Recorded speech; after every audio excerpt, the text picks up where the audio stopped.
This is the modern era, and this is where we connect the history to what it means.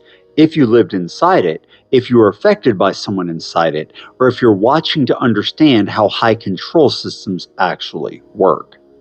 If you're just joining us, here's what you need to know. This organization started as a strange Bible study group built on pyramid prophecies and failed dates.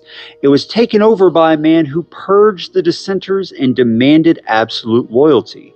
Then it was filled with policies, blood, shunning, more failed prophecies that made the trap inescapable. By the 1980s, the cult was fully formed, but it wasn't finished evolving. The men running it today inherited that machinery, and they've been running it ever since. And they claim to be the sole channel of communication between God and humanity. That's not an exaggeration. That's not me being dramatic. That's what they teach explicitly in their publications and broadcasts. The governing body teaches that they are the faithful and discreet slave mentioned in the Bible, the sole channel through which Jehovah God provides spiritual instruction to humanity. They claim that God guides their decisions through Holy Spirit. They claim that obeying them is functionally the same as obeying God Himself. If you question them, you're questioning God. If you disobey them, you're disobeying God. If you think they're wrong about something, you're setting yourself up in opposition to divine authority. That's an extraordinary claim.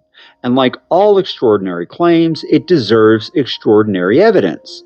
But when you ask for that evidence, when you ask how we know these particular men are divinely appointed, the answer is essentially circular.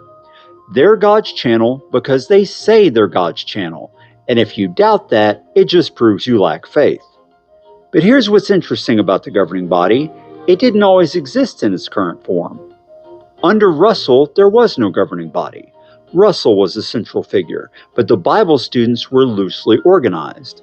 Under Rutherford, the organization was essentially a one-man dictatorship. Rutherford made the decisions. The term governing body appears. So if you're wondering what's right and wrong, read Romans through Philemon. That's all the books that the Apostle Paul, the apostle to the Gentiles, wrote for us to follow today.